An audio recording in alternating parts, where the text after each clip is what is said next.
There have been countless articles in the last few months by environmentalists drawing lessons from the experience of COVID-19 that could be applied to the issue of climate change. Do their lessons hold up? If not, what alternative lessons might present themselves? Well, let's have a look. My name is Mallen Baker. This is the Mallen Baker Show for change makers. When big things happen, and especially the bad things, we do best if we can learn the lessons from them. And in our globalised world, where we become more alive to the fact that all of our systems are interconnected and we can have global scale events that will affect our well-being and security, well, it's all the more important to do so. History suggests we're rather bad at learning lessons from events, mostly because we're not actually that good at accurately understanding what just happened. Our perception is filtered by our prejudices, our ideology, or our limited worldview. And with regret, I would have to point at the environmentalist community's attempts to derive lessons from COVID-19 as a classic case in point, so far anyway. If the lessons you take away from an event are all simply reinforcements of what you were saying before the event happened, then you're probably not learning lessons, you're simply seizing on communication opportunities, which is fine. It's not necessarily wrong, but such opportunism needs to be carefully scrutinised, so let's do that. There have been a lot of articles in this vein. I'm going to pull out the most common and the most substantial arguments from them, and I provide links to the originals in the video description so that you can check that I'm not misrepresenting them or cherry picking. Simply put, the suggested lessons can be described as follows. 1. You have to take action early to prevent larger harm. 2. Government has to lead, laying down the rules for citizens to follow. 3. Things we thought were essential, like the air industry and parts of international trade, can actually be shut down or significantly reduced. 4. COVID has highlighted how countries can and should work together on these global problems. And 5. We must unite behind the science. As you can see, there's not a one of those where the environmentalist community has thought to itself, ooh, actually we thought this, but now, because of a pandemic, we can see it's something else. These are all the things they would have said before, but now argue that they've been proven by events. Well, look, maybe they're right. So let's go through them. 1. You have to take action early to prevent larger harm. Obviously, in the abstract, that is a simple truism. A stitch in time saves 9 and all of that. Arguments from the articles supporting this principle include these. The virus has shown that if you wait until you can see the impact, it is too late to stop it. Gernot Wagner, a climate economist at New York University, said this: "We are watching our political leaders learn these lessons live on TV within days. That's a learning curve we have never seen with anything, at least not in my lifetime." Now, he said, politicians who have grasped the terrifying power of compounding growth must apply that new understanding to the climate. Which is all very well if the nature of the problem is wholly clear and the effectiveness and the consequences of the corrective action are likewise. Yes, if I get a tear in my clothes, one stitch can repair it. If I leave it, the tear will get bigger and bigger. But taking those sorts of simplistic principles and applying them to complex problems doesn't always deliver the outcomes you expected. And in that regard, I would say our recent experience with COVID-19 doesn't confirm the principle, it challenges it. So, for instance, it was predicted by some, and it's now gaining supportive evidence in reality, that the costs of taking a heavy-handed approach to COVID-19, the lockdowns, would be higher than the cost of the actual disease. Now, whether that turns out by the end of all of this to be actually true or not, the point is that before the event, it was overwhelmingly obvious to some that rapid and massive action was the only humane response to the crisis. Then we saw some, such as Sweden, making a different cost-benefit calculation. We saw some act quickly who were praised, who then found they couldn't defend the early gains. We saw emerging signs that the early action may have been an overreaction. Does any of that disprove the benefits of early action when the benefits of action are clear and the problem well understood? Of course not. But it does suggest that the real lessons from COVID-19 is that people carry an unjustified confidence in their belief that those conditions have been met by an issue that they want to prioritise. It suggests that a slightly more deliberative approach to decision making is likely to be more effective in spite of the apparent urgency.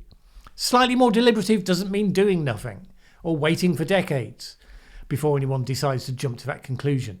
With less panic and more focus, might people have been quicker to note that given the age profile we saw for COVID-19 at a very early stage, that defending the care homes might be a higher priority? There's another aspect that this principle also misses out. One of the worries the UK SAGE committee, the expert committee, is said to have had was the length of time the population would put up with lockdown restrictions. They felt that if they moved too early, then people would be rebelling against the measures before things were under control. In other words, you needed to move at the right time, not the earliest time. One of the slightly counterintuitive received wisdoms that has emerged since is that this is wrong, and it turned out the British public were much more resilient and willing to submit to the iron discipline of lockdown than had been thought. For some reason, lots of people extend that and assume therefore it is limitless.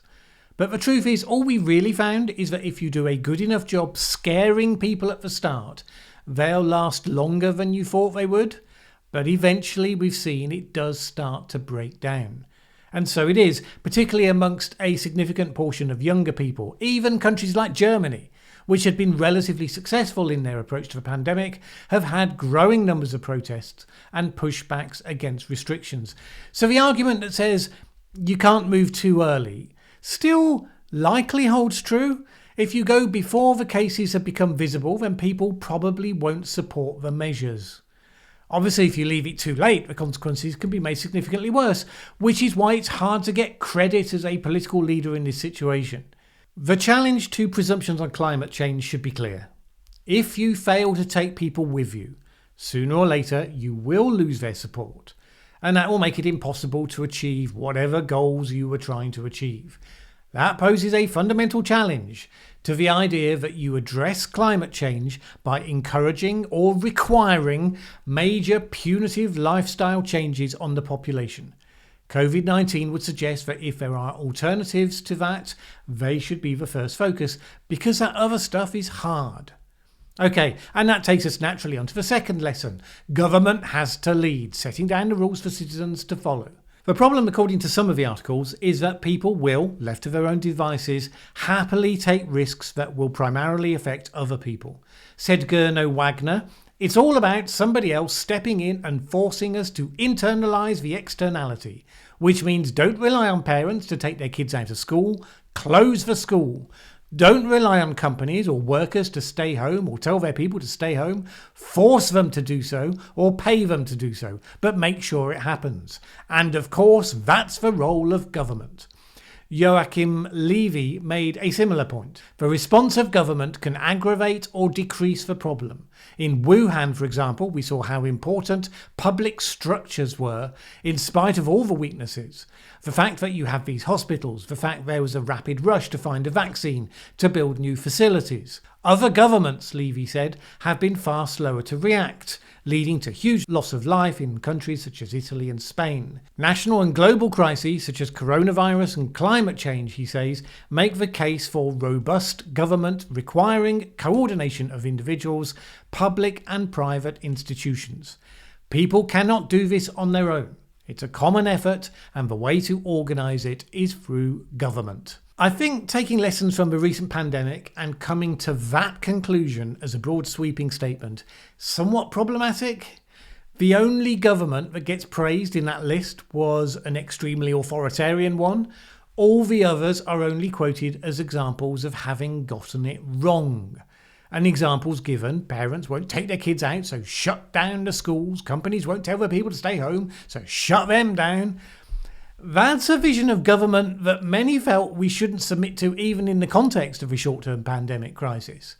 To take that vision and to seek to apply it to the ongoing world of how people live their lives and pursue their aspirations, That just confirms every worst fear of the people who kick back against climate science, saying that it's being used as a cover for people who want to take away your freedoms. So that's one thing. But even if you conceded that point, and don't imagine for 2 minutes that many of us intend to, but even if you did, saying that government should have more of a role when the reality of government demonstrates incompetence for that role is a triumph of optimism over evidence. For many people who tend to be political actors or politically interested, what they really mean is if we ran the government, it would have been more competent. Who you mean by the we in that sentence will differ depending on who you are, but in all cases, it's a questionable statement of faith, not one drawing observed lessons from what happened with COVID-19. Why did governments across the world, with only a few exceptions, end up sending infected people out from hospitals into nursing homes? In the UK, you can blame Boris Johnson if it suits your political intent, but it happened in many states in the US, it happened in Italy, it happened in Sweden, it happened in most countries. Government bureaucracies are bad at rapid action. They are bad at thinking through unintended consequences. They are bad at changing procedures when new information comes to light. They are bad at logistics generally. And authoritarian governments are just as bad at those things on all the evidence of history. They're just better at forcing compliance from populations, using the threat of violence, and also better at covering up mistakes and their consequences, which means it's hard to believe what they tell you about what worked and what didn't in the first instance. This is also the area where you have to draw the biggest distinction between a pandemic and climate change. The former implies a temporary and immediate threat that, once it runs its course, largely goes away. So with serious enough disease threat, then rapid and drastic action may well be appropriate. With climate change, you're talking about a very different process. You're talking about how we organise our societies on an ongoing basis, aiming to meet people's needs and aspirations within the limits of what the environment can support. Running around and calling it a crisis doesn't change the dynamic. You won't change the world if you don't recognise the realities of the world that you're dealing with. Action on a pandemic may mean, short term, suppressing people's ability to meet their aspirations because of the urgency. The long-term reality of how we organise our society cannot be similarly based on that. Elon Musk brought forward the age of non-fossil fuel transport by innovation and smart marketing through Tesla. He did it by making the alternative a desirable alternative. All the US government did was either to raise or fail to raise fuel efficiency standards for vehicles. And it did this inconsistently by imposing regulations. I'm not arguing that governments have no role. Obviously they do. I would certainly challenge how relevant the example of a pandemic situation is to climate change in that instance. And command and control big government has a remarkably poor track record. There are no lessons from COVID-19 that suggest its weaknesses are not a consistent feature of the beast. So, for instance, environmentalists putting all their faith in big government programs like the US Radical Democrats' Green New Deal are failing to take into account how consistently such programs fail to deliver on their promises, often with unintended consequences. Okay, next principle. Things we thought were essential, like the air industry, significant parts of international trade, can actually be shut down or reduced. One article quotes Amy Myers Jaffa. If virus-induced shutdowns or border closings create shortages of drugs, medical equipment or other essential items, many nations and companies may be anxious to reduce their vulnerability to highly globalized supply networks. If we shrink supply chains, if countries are going to produce more of their own goods, I think that is structurally going to reduce oil demand and shrink shipping's carbon footprint, she said. Rupert Read of Extinction Rebellion positively celebrates any potential collapse of the air traffic industry in particular, but also economic growth in general. Something hugely positive about this time is that we are being powerfully reminded of what really matters. Love matters more than growth. Your father matters more than another point on or off GDP. Human life matters more than the economy. If as a society we can really learn that, it will transform us. This is the area where some of the lessons learned go into fantasy territory. temporarily shutting down sections of the economy in the face of a pandemic does not prove this could be done indefinitely to the benefit of society, especially since the temporary version is increasingly being shown to have had pretty few benefits and many negative consequences. Saying your father matters more than another point on GDP, it decontextualizes what that growth is, and the fact that it's rooted in the well-being of human beings, including your father. You may think that the economy is over there and separate and not as important as love, but supposing your loved ones can't get a job and consequently live in poverty. Or are we happy so long as our parents are good, even if it means a significant portion of people living elsewhere in the world get stuck in abject poverty? Someone else's dad, not ours. The temporary shutdown of the economy is already seeing emerging consequences.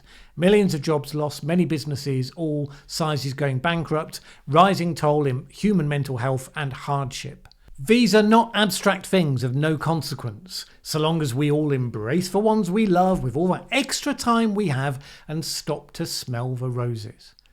The impacts of poverty and failure are real and they grind people down. People who talk about how many will die because of climate change need to review the history and see how many more, massively more people historically routinely died from the effects of poverty. And they should reflect as well how little time people will have for worrying about issues like climate change if they feel that their basic economic survival is on the line. So no. There's really no lessons here about the joys of simply shutting down the global economy. Fourth principle, countries have shown that they will and should work together on these international problems. Climate change and COVID-19 are two very different challenges, but they do have some key things in common. Both are global, they do not respect national boundaries, and both require countries to work together to find solutions. The global community has shown that it can act to address a crisis, with governments, businesses and individuals taking measures and changing behaviours in response to the pandemic. And separately, Rupert Read says this: the shared vulnerability we are experiencing invites us into an arising global consciousness. Does it though? Does it really? I would say that the challenge COVID-19 experience really poses to us is an awareness of just how quickly all of that can break down when the bleep gets real. We've seen that when faced with a crisis, governments will put the well-being of their own people above every other priority. We saw governments competing aggressively with each other for PPE equipment. We saw instances of actual pilfering and stealing, by major developed nations. One of the things that caught the UK government out on PPE was that it believed it had contracts in place with various suppliers across the world. And then either the government of the country where the suppliers were based banned the export of those items because they needed them themselves, or other countries offered them significantly more money and enticed them to break the contract. So that rules-based global system we rely on was put under significant strain. Now, it didn't give way altogether. But the idea that the experience of COVID-19 shows how we all come together in a big global vision of cooperation is wishful thinking. And we're seeing it as well in the race for a vaccine. Competition first, cooperation only once the country has met its own needs. You may not like what that looks like, but if you ignore it, then you're dooming yourself to fail. So for me, the challenge that poses on climate change is a pretty enormous one that many simply ignore. For when you get to those global summits where you're hoping everyone else is going to offer up more stringent promises of what they're going to do, if you ignore that those countries are trying to obtain maximum advantage for themselves, you're missing a huge part of what's going on. Systems for international collaboration have to be built on robust incentives, not on idealism or vague ideas about some wise global governance. The examples I just mentioned give a light of the former, and the all too visible failings of the WHO in the COVID crisis have given testament to the lack of realism in the latter. And finally, number 5, we should unite behind the science. Here's what one of the articles had to say on this.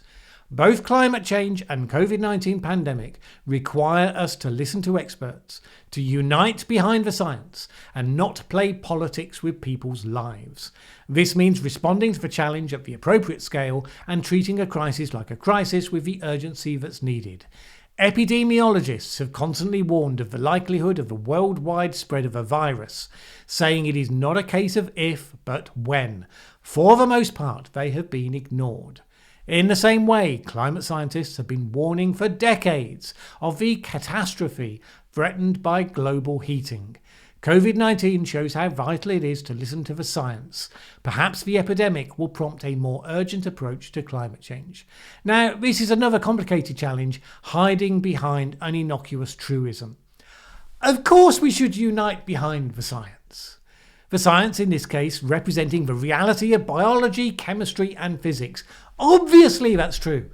But it's fair to say the experts and the epidemiologists have not had a good crisis. You had the likes of Neil Ferguson with a model predicting outcomes that were massively, over 10 times out of scale with reality. We're learning now that maybe we shouldn't have been so influenced by that particular science because it was wrong.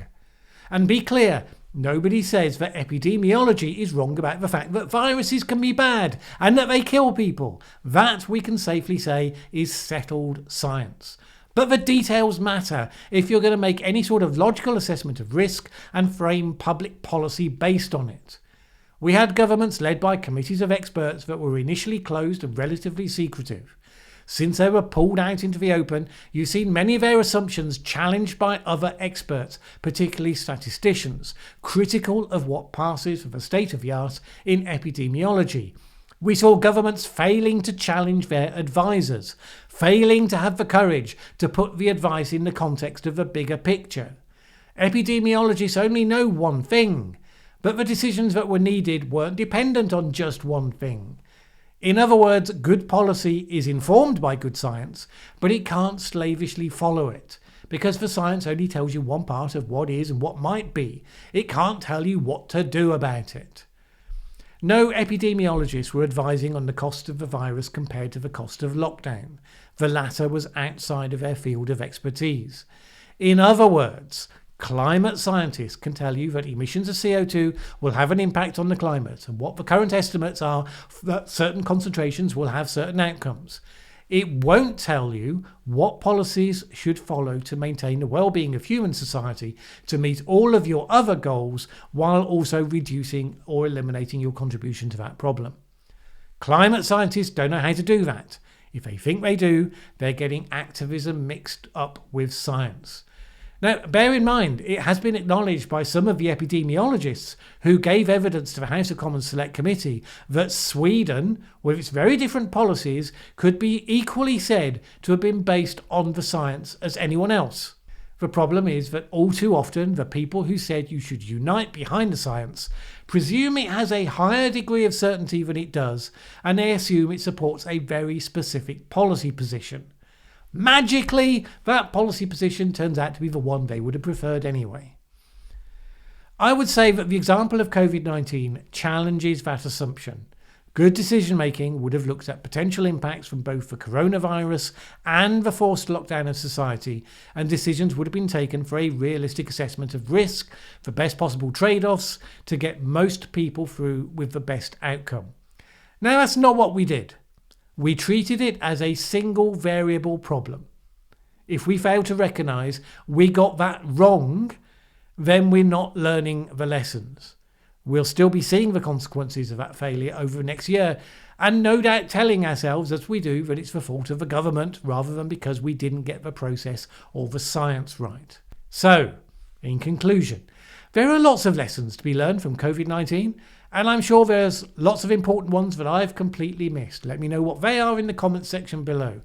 But right now, the implications those lessons have for how we approach climate change are not the ones that are being touted. And that's a shame, because it would be a really useful discussion to have.